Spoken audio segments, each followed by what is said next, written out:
Hello and welcome to the Scholars Hub at Home.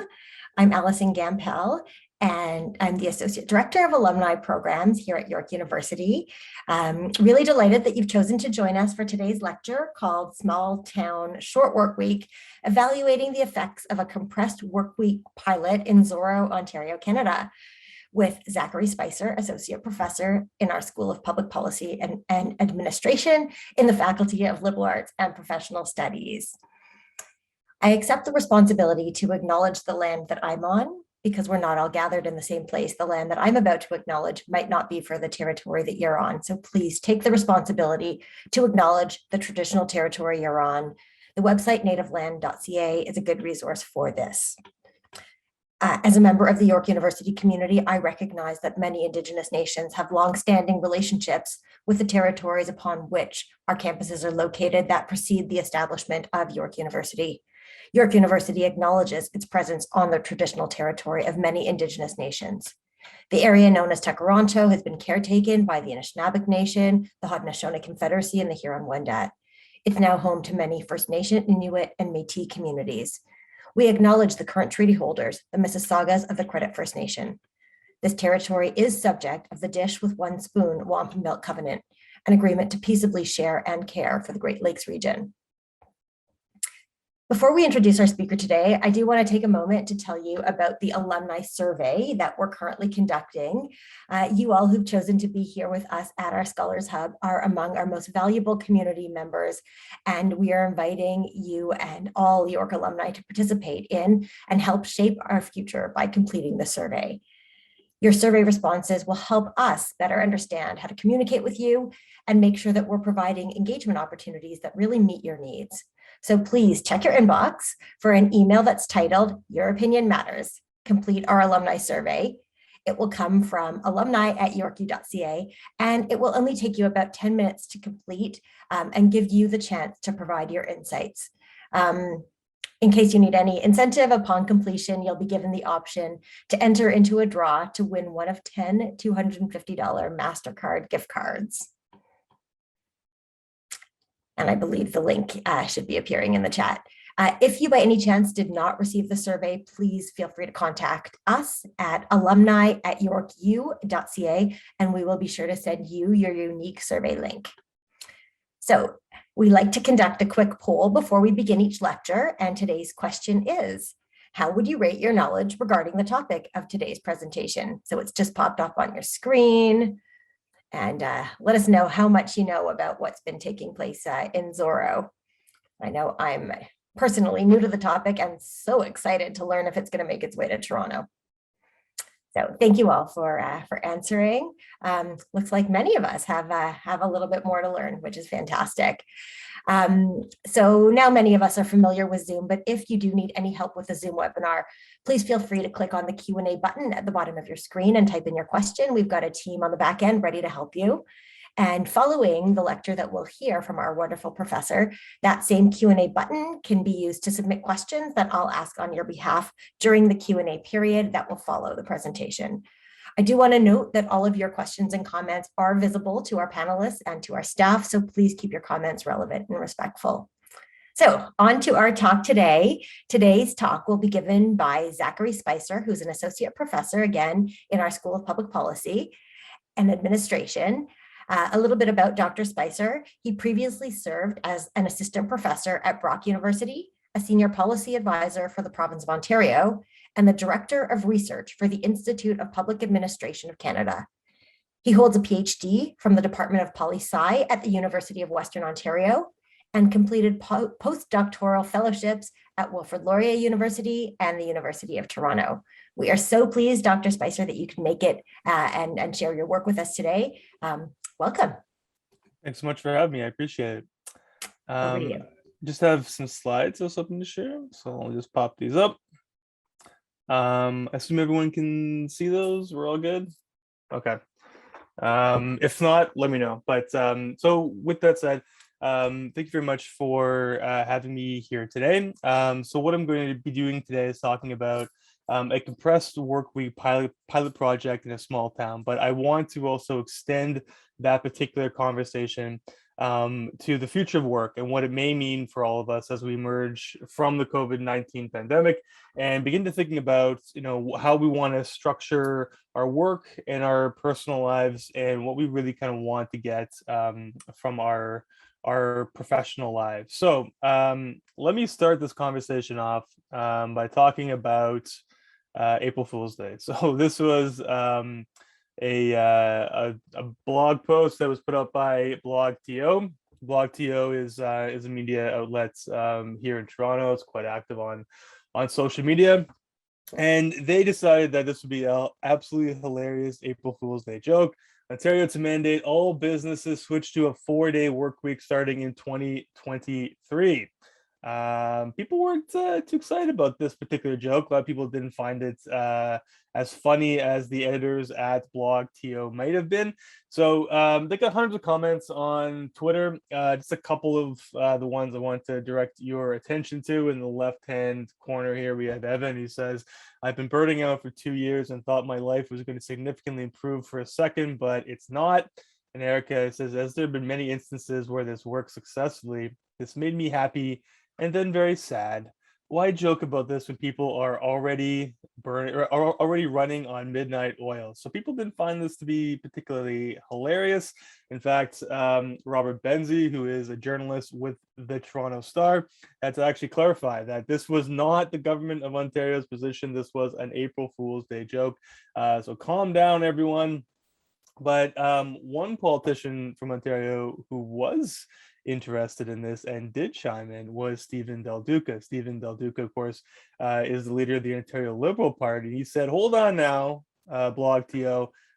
You may be joking, but if you elect me as premier after the June election, I'm actually going to seriously consider this." And Del Duca was doing more than just scoring a couple points here. He's been involved with this area before, so much so that the editors of BlogTO actually had to clarify and say, "Hey, this is just a joke," but the Ontario Liberals are actually thinking about this thing, and they've been at it for quite some time. So Del Duca began seriously exploring the notion of a 4-day work week and what it might mean for Ontario. Last year, here he is in a article in October of last year, saying how excited and interested he is about learning about a 4-day work week. And his journey to learn about this 4-day work week began in a small town called Zorra, Ontario. Zorra, Ontario had a year-long pilot project where they had all of the staff working on a compressed work week. So a colleague and I were asked if we would evaluate this particular project, and we did. And a lot of interest has been generated in this particular project. So all eyes on Zorra, Ontario, especially if the guy you see here ends up becoming premier later this year. If we do, in fact, see an extension of a 4-day work week across Ontario, we can say it all started with a trip to Zorra, Ontario. So let me give you some context on what we found in Zorra. And if Zorra is going to be so important to the future of work here across Ontario, let's learn more about it. Let's learn more about the pilot. So Zorra is a primarily rural community. It's just outside of London in Oxford County. It's a community of about 8,500 people, large agricultural sector, but as like every community between London and the GTA, it is experiencing tremendous growth pressure. So it is growing, probably more than it has throughout its entire history, but it is still primarily a rural and agricultural community. So it's still quite small. They have a full-time workforce of about 31 people. With that said, they have a volunteer fire department, and they have seasonal and part-time workers. But for their full-time employees, they decided that they would embark upon a 4-day compressed work week pilot. So let me explain how this was structured. They broke their entire workforce into 2 teams, Team A and Team B. Team A would work Monday through Thursday, 8 a.m. to 5 p.m. Team B would work Tuesday to Friday, 8 a.m. to 5 p.m. And then halfway through the pilot, they switched so that each group could actually take advantage of the different statutory holidays. So the work week still consisted of 35 hours, the same way that the former 5-day work week did, where you would work either 9 to 5 or 8 to 4. But they got a 30-minute lunch break, and they eliminated one of the 15-minute breaks. So I think probably a lot of people who are joining us today may look at this and go, I'm kind of doing this already in a sense that I'm probably working more than 8 hours a day. I probably am not fully enjoying my 15-minute breaks. I'm probably, taking 30 minutes or less for lunch, if not eating lunch in front of my laptop as I'm trying to catch up on work. So this is really a sort of acknowledgement that that the days were getting longer and longer and longer, but as sort of compensation, there was an extra day off. So one of the questions that I always get about the Zorra pilot is whether this was designed to respond to any sort of particular problem. I get a lot of questions about whether Zorra had a toxic workplace, or whether they had a problem retaining staff or anything like that. They really didn't. This was not designed to respond to any particular problem or any particular challenge. As we'll see with the survey results that I'm going to introduce in a second, most people who were employed by Zorra were very satisfied being employed by Zorra. They were quite proud and happy to actually work for the township. So they weren't responding to any sort of toxic workplace or anything like that.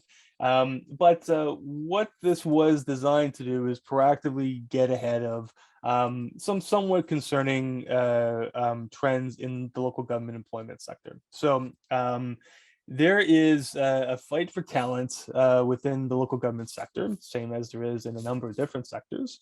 A lot of people who work for the public service choose to either work for the provincial or federal governments, and those who choose to work in municipal government tend to sort of migrate towards larger cities.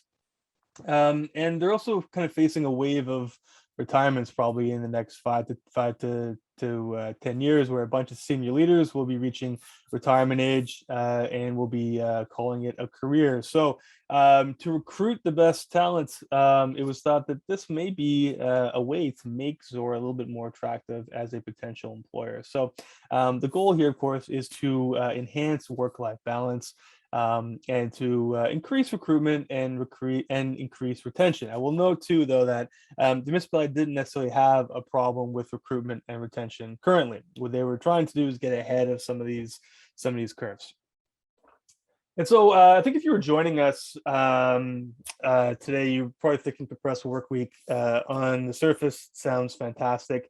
Sounds great. But with that said, there are some inherent challenges with this. So there has been quite a bit of research done on the impact of a compressed work week. And from this work, we can see that Zorra was jumping into a potentially challenging employment space here. So on the surface, a bunch of benefits, right? So research has shown that that those who have worked a compressed work week tend to have a better work-life balance and more time for leisure activities. So I'm not sure what everyone else's weekend looks like here. I have 2 kids, so the weekends for me are usually swim lessons, soccer lessons, stuff like that, cleaning the house, getting groceries, chores, mowing the lawn, stuff like that. In some cases, my weekends are a little bit busier than my work days, right? I think that's consistent for a lot of people. Having a third day on the weekend actually allows people to relax a bit and to do whatever they like to do for leisure, take up a hobby, stuff like that. And when they return to work, they're a little more rested, a little more relaxed. As a result, folks who work compressed work weeks tend to report higher job satisfaction, as you would probably expect. For the organizations that implement compressed work weeks, there tends to be a decrease in paid overtime. People working longer each day, so there tends to be a bit of savings if you are spending a lot on overtime every single week. As you would imagine too, there's reductions in employee turnover and richer recruitment pools. So, if you are looking for a different job, the fact that you may not get a 4-day work week elsewhere may impact your decision to not leave, essentially, right? And it may make people apply for a job with your organization that they may not have before, because they find the idea of a 4-day work week intuitively appealing. The challenge, of course, though, is that because a compressed work week is still somewhat of a novel concept, these benefits would probably wash away a bit if a 4-day work week were available to everyone across Ontario. So with that said, with these benefits come some challenges. The first is that working longer hours can be challenging for some people. So there has been some research showing this is the biggest drawback is working longer each day, depending on how the shift length is structured. But people report, having less and less time throughout the week for themselves. Certainly, you get the third day on the weekend. But if you're working 10, 12 plus hours a day, there is very little time for yourself before you have to sleep and get ready for work the next day. Past research has also not found any sort of impact on productivity. So despite the fact that people are working longer each day, there really isn't a productivity spike that one might expect. The same productivity that you would see over 5 days is really kind of compressed over into 4, which makes sense. But some people do hope for a sort of jump in productivity. That's not the case. Depending on the shift length as well, we can see increased levels of fatigue and decreased levels of cognitive performance. So as you start to get to the 10, 11, 12-hour shift length, people get tired, both physically and mentally. That tends to have an impact not only on productivity, but also on safety. So if you have folks who are doing a lot of driving or working with heavy machinery, longer shifts can actually increase safety risks. And then finally, we see a host of challenges around scheduling, scheduling supervisions. So sometimes there isn't always the necessary supervision within certain workplaces because supervisors are also on a 4-day work week. And then there has been some problems noted around employees moonlighting, so people taking on additional work elsewhere. In the private sector, this tends to not be a huge problem, but for those within the public sector, this could lead to some conflict of interest or conflict of duty challenges, especially if you're using your third weekend day to work for another government, perhaps. In the public sector as well, there is also the challenge of politics. So there is a bit of stigma out there that public servants are lazy, they don't work as hard, they get very generous benefits, handsome pensions, and there was some concern that residents of Zorra would be pushing back on this, saying, well, why does the public sector get a 4-day work week and I don't, right? So council had to provide a bit of cover for staff here, right? They had to justify why they were doing this. So there is that sort of public sector stigma that also comes along with it. It's another added benefit for the public sector that the private sector just simply doesn't get, right? That's sort of the sort of attitude. I would say that those attitudes I don't think are fair by any means. I don't want to say that any of this is sort of justified, but it is a perception out there amongst some members of the public. So a colleague and I evaluated this pilot project. We also, in addition to a survey before and after the pilot, we also spoke with a number of staff and reviewed a number of different reports about the operations of the pilot. So the pilot project got started in the fall of 2020. Immediately before the pilot started, we deployed a pre-pilot survey, which asked people about their perceptions about the pilot, and then gave a standard battery of questions about public service motivation and incentive. This remained open for 3 weeks. We received 24 responses. You'll say, well, that is not a lot of responses. Again, I remind you that there are 31 staff. So we got the vast majority of those, but then I'll provide a bit of a note on the data given the small sample size in a second. The post-pilot survey took place in the fall of 2021. The pilot was supposed to run for 6 months. It was extended twice. And we evaluated it close to the end of the pilots in the fall of 2021 based upon the results that we gathered and presented to council. This pilot has actually been made permanent. So it's now a permanent fixture of employment within Zorra, Ontario. A quick note on the data. The small pool of respondents provides a bit of fuzziness and a bit of noise. So there is some small variation between responses. We're not talking about a survey with thousands of people. We're talking a survey with 24 and 25 respondents. The vast majority of those who are working within the township, but of course, this is not a lot of folks. So some of the results may be skewed because of this. Just a heads up. And also too, this particular pilot ran entirely during the COVID-19 pandemic. So we didn't necessarily pick up on this being an issue, but it is a caveat to the data that the pandemic and generally living under a pandemic affects people's outlook on work, employment, life, everything else. So just again, another heads up on the data. So we first asked whether people had enough information about the pilot. Most indicated that they did in the pre-pilot survey. In the post-pilot survey, roughly the same amount said that they did have the same, they did have ample information to make a choice whether to opt in or opt out. Almost 80% of people indicated that they were going to enter the pilot. The pilot, of course, was voluntary. You could remain on a 5-day work schedule if you wanted to. The vast majority of staff opted to at least try the pilot. We asked in the pre-pilot survey what some of the biggest concerns about working a 4-day compressed work week were. For the most part, people were concerned about working longer days. This is consistent with some of the research that we've seen taken up on similar projects elsewhere. People who traditionally worked an 8-hour day are a little concerned about working longer than that. Will I have enough time in my personal life? Stuff like that. So about half were worried about working longer days. There were some concerns as well about interruptions to workflow, being able to finish all of your work. But for the most part, there weren't a lot of concerns. And I should note too that people could pick multiple options here. So if you're wondering why this doesn't necessarily add up to 100, people could pick multiple options. So, but 43% indicated that they had no concerns at all.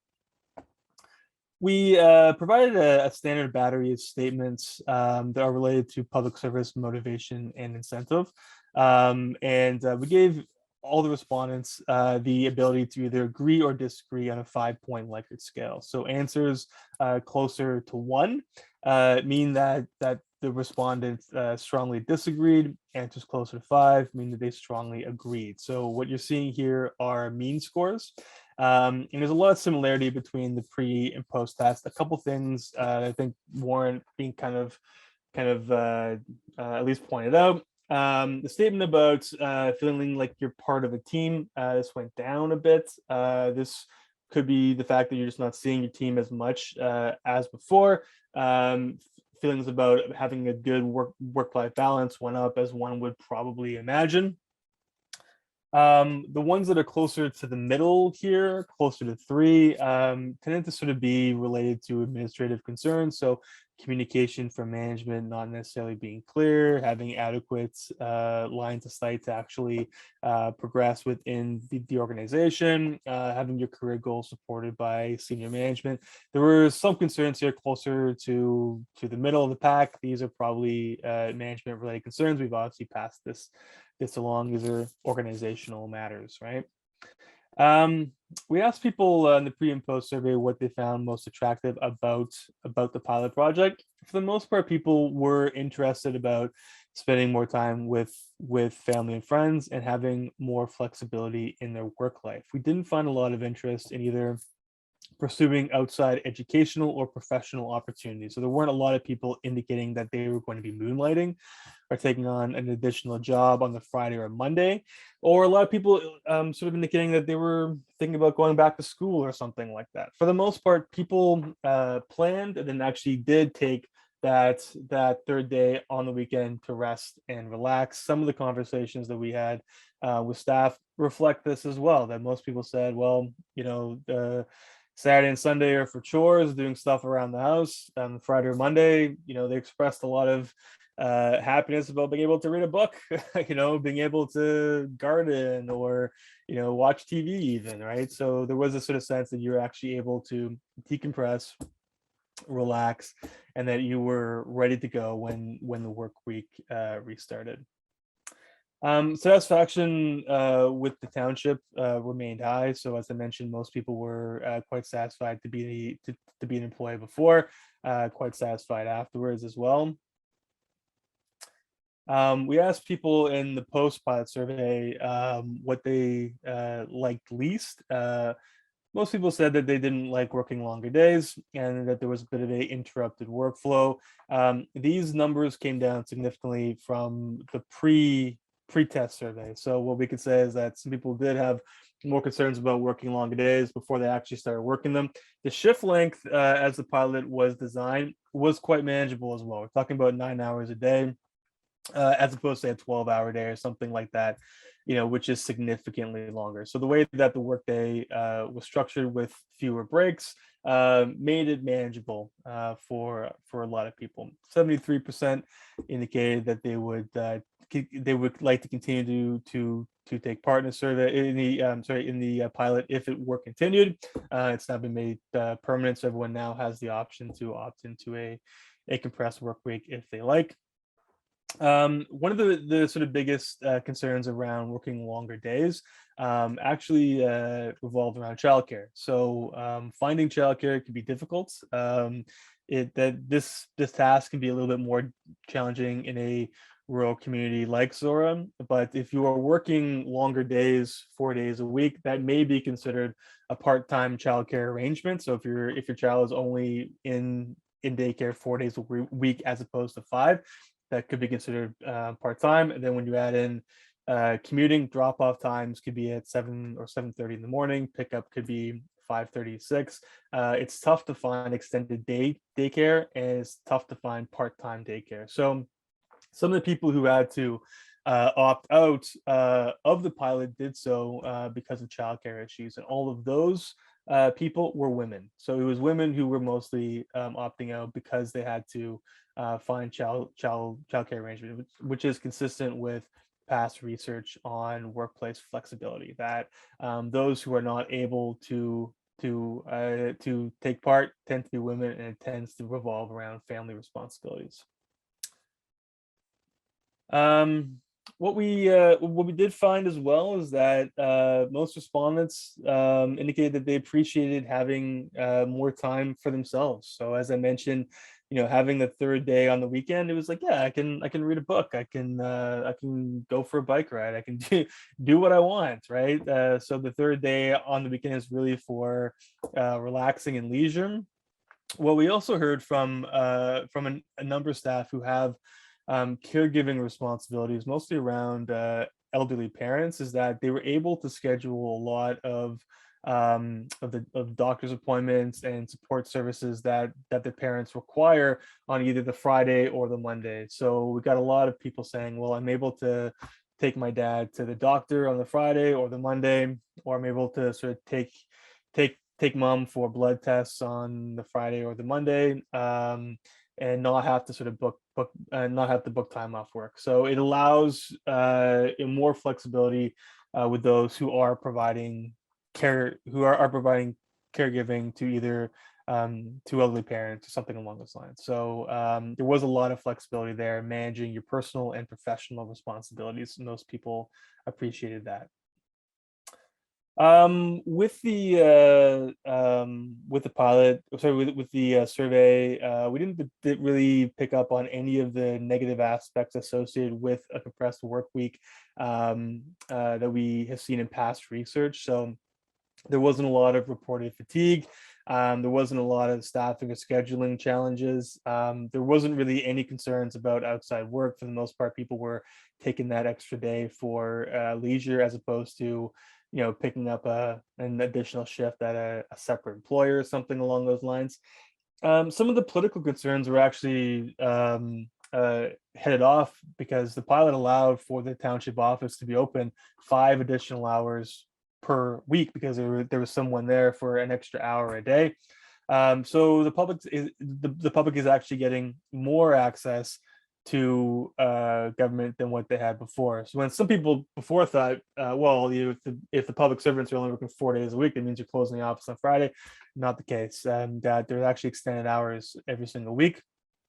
Again, would sort of highlight some of the challenges around childcare. There are some pilot design issues here that probably need to be overcome. That if you're doing this, you need to sort of think about the childcare issue and the gender issue. So that's something that I think we would really highlight to those who are potentially considering this in their own workplaces. And then I would highlight, I know I'm kind of over time here, but I would also highlight the organizational scale here, right? That some people would sort of look at this and say, well, this is one very small employer. And what can we really learn from a small organization with 31 people? I would reply by saying that, well, this is the exact type of employer who, is going to protest about something like this, right? That large employers, they have the staff, they have the capacity to implement a 4-day work week pilot fairly easily, right? It's the small employers who are going to say, maybe that's for a big bank or something, but it ain't for us. We have too few people, we just can't make it work. Zorra proved that you can with a small staff. The other thing is that this is a public sector organization. This is a government which that is constrained resource and capacity wise. And so as a result, it'd be natural for them to say, we just can't do that here. This is not for us.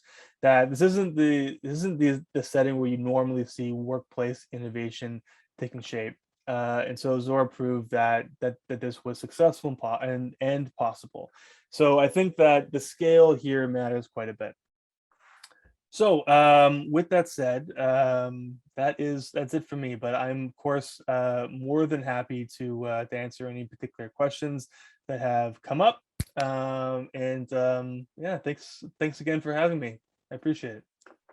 Thanks for being here. That was so fascinating. I was sort of hanging on to every word and sort of thinking about the implications that, and how it would relate to our own life and world. So Dr. Spicer, really, really appreciate you being here and sharing this very interesting research. In terms of our audience, you are welcome to ask questions. I'm sure you have many as well. So please use the Q&A button at the bottom of your screen and type in your questions. If we have any friends watching live on Facebook, you're welcome to submit questions or comments through the comment section for the video. So send those my way and I'll ask them. But I will start with one of the questions that, I was thinking about, which is, you mentioned that this has happened, during COVID. And I was actually thinking about, is the nature of this work, was it work being done remotely, or was it work that people had to do actually physically in the office space? So just curious about, would this have happened without COVID? How has COVID impacted this work? Yeah, so the workforce in Zorra was at remote at times and in person at others. I think at the beginning of the pandemic, they worked mostly remotely. As the pandemic proceeded, it became a bit more of a hybrid work environment.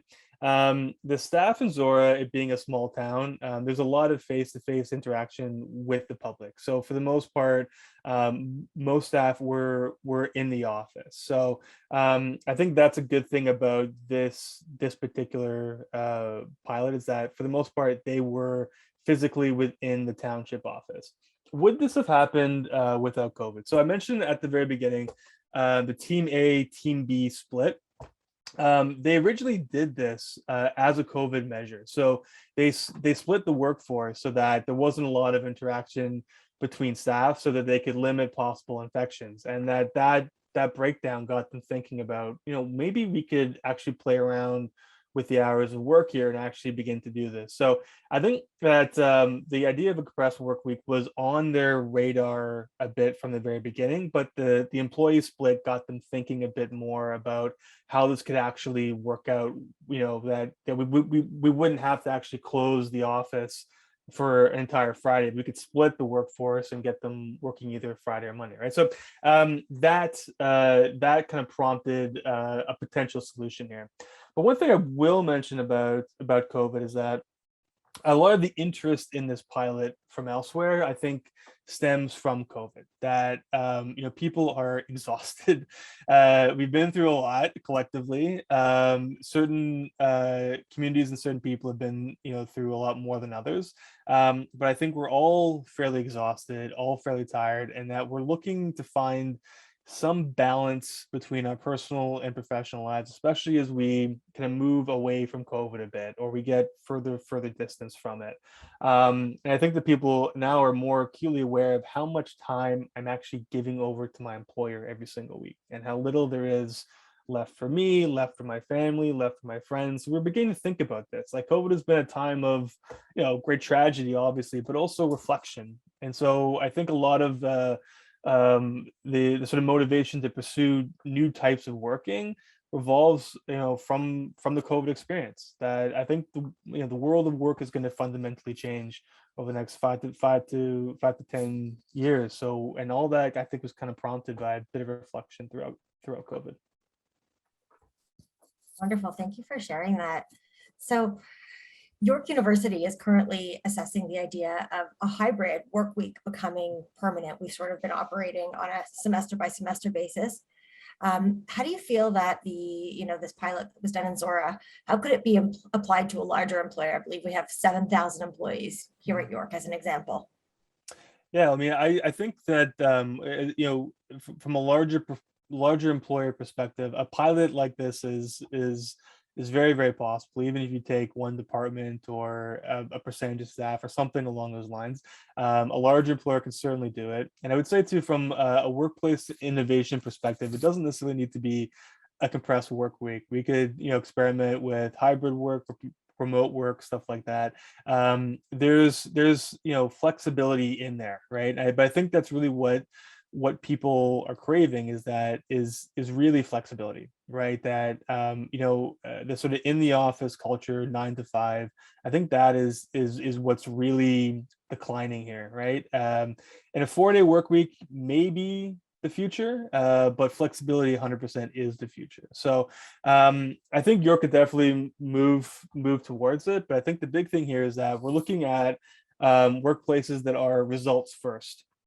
And a lot of workplaces, especially within the public sector, have always been about presence, right? That, are you in your desk? Are you at your computer? If you are, that means you're working, right? But we never really focused on kind of outcomes, right? And the outcomes should be what really matters, right? So as long as we are meeting our outcomes and we're providing value, does it matter if we're in our desks 9 to 5, or we're there 8 to 4 for 4 days a week, or could we get it all done in 3 days, 2 days? Can we get it done working remotely half the week, in person the other week? So this requires a bit of change in mindset, right? That from an employer perspective, it's always been, if I can see you, I can monitor what you're doing, I can ensure that you are doing things the right way, right? I can ensure it's getting done.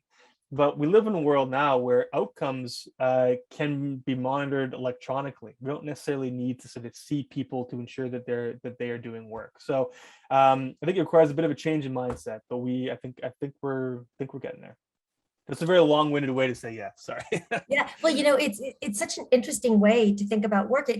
As you were talking about that, it raised questions of, like, if two different people could get the same work done in 35 hours a week versus 20 hours a week, should they be paid the same? I mean, there's so many questions and intricacies and challenges that all presents, but it's really interesting to be sort of thinking about that and having those conversations. So, Absolutely. okay, let's turn it over to politics. And the question coming in is, how do politics come into play here?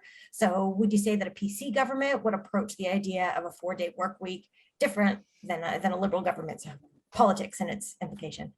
I think that we've seen some interesting policy from the current government around employment. So they're interested in raising the minimum wage. I don't think we would think that the PC party would be interested in doing that 5-10 years ago. They're interested in training opportunities. They're investing in employment in a much different way. So I think that for the most part, the way a PC government would probably approach this would be flexibility, right? I don't think they would be looking to say, every employer across the province has to give the option of a 4-day work week, but sort of saying that, could we provide investment and support for governments that want to trial this? But the Liberal Party is pretty interested in exploring this. I think if they are elected, we'll see some pilot projects, we'll see some trialing, we'll probably see some legislative changes. I think the NDP would probably be very interested as well. But I think in a more competitive labor environment, it's going to be employers who are going to be moving towards this. That people who are seeking jobs are looking for this, right? They're looking for flexibility. Maybe it's not necessarily a 4-day work week, but it's the recognition and the trust that I should be able to, to be trusted to do my work the way that I want to do it, on your standards, of course, but the way that I want to physically do the work. So I think it's the individual employers who are really going to be kind of driving this. Right. So speaking of ideas and ways to sort of think about the future of work, we have a question that came in from Danielle. And Danielle, thank you for your question. You could see it in the Q&A. I'll read it out. Danielle says the model that was used was a 35 hours. Would the childcare problem for women be solved by a 32-hour work week? How much productivity would be lost? Could hiring one more staff fill the gap? Danielle says, I'm considering that one less commute day saves some money for daycare, transit, so might work out okay and still keep benefits. So Danielle wants to know, what would you think about such a pilot? Yeah, certainly. I mean, I think that, just eliminating one day of work, or giving people like the flexibility of when they do the work, I think is a really important step. So to say that, could we keep the workday consistent so that childcare can also be consistent, I think is really, really important, right? If you're providing people with the flexibility, there's nothing to say that I can't pick my kid up from daycare at a normal time, and then when they go to bed, maybe finish a project or finish emails for an extra hour at night, right? I think, but like that's the flexibility that I think a lot of people are really, really craving, is that I should be able to do the work when I want to do it. Sometimes that means I want to do it at night when my kid's asleep, and so I can spend more time with them when they're awake, right? But I think that's really kind of the heart of the issue here. We can also think about subsidizing daycare on the part of certain employers, right? If it's going to cost more for extended day daycare, could the employer set up a fund that could be accessed? So I think there's a few ways that we can mitigate that, but the childcare issue really stood out to me because it is a gendered issue, right? Absolutely. Thanks for sharing your opinion on that. I'm going to turn to a question coming in from Samir, and Samir asks, what role will electronic monitoring play when we shift towards a 4-day work week? They say former MPP Michael Coteau is exploring the issue, and the current government has started looking at employee tracking and the right to disconnect. Any thoughts on that? Yeah, I think that this is so part of that attitude on the part of employers, right? Where it's like, I need to see you to sort of make sure that you are doing something. And we saw this pick up with remote work during COVID. Like, there's some employers in the US who have demanded that you install software on personal computers that will track, make sure that your mouse is moving. It's like, so it has gotten a little bit out of control. I would say that for flexible work arrangements like compressed work weeks or remote work or anything, for it to be successful, employers have got to trust employees, that you need to focus on outcomes as opposed to inputs, right? That as long as the work is being done, you need to not care how and when it's being done, right? So as long as people are meeting deadlines and work is being completed on time and on target, let's not worry about how we're actually getting there. So I think it requires a bit of a shift in mentality around employment as a whole. And how would that relate to like sort of the customer service or sort of customer facing roles where, the output, you still have to have that physical presence. Is there a way with, the compressed work week in a customer service setting where the output is just sort of measured differently? You need that face time. Yeah, so I mean, a lot of the folks who work in Zorra, they are public servants, right? They interact daily with with the public. So Zorra was able to structure their work week so that there was always someone there who was at the office, who was able to meet the public and handle concerns and answer phones, stuff like that. That they weren't shut in the office for one day a week. That just wouldn't work, right? You have to be accessible as a government. So they're actually there an extra hour a day. The one thing too, I was just thinking about this, that I was on the phone yesterday with the federal government trying to pay my taxes. So CRA, never a fun call. But the person who I was talking to, super helpful. They were on a cell phone from their apartment in Montreal, so they're not physically at a call center, but they still have a public facing role, and again, a very flexible work arrangement. Awesome. Yeah.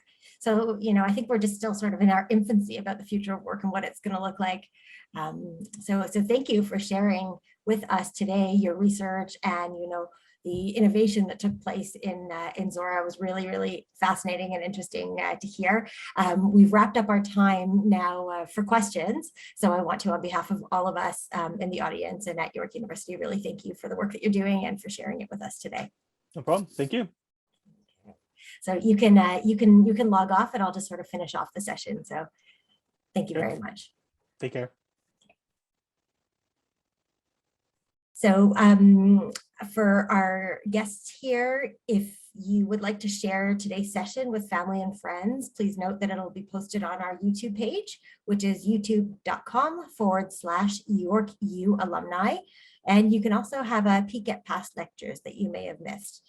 At this point, we have one more poll question for you, which is, how would you rate your knowledge of today's topic following our discussion? It should pop up on your screen now, and I'll give you a moment to respond.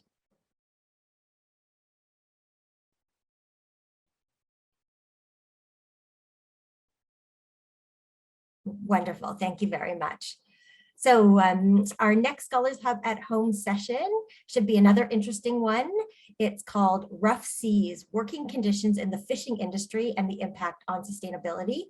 It's being delivered by Peter Vandergeest, who is Professor Emeritus in our Department of Geography within our Faculty of Environmental and Urban Change.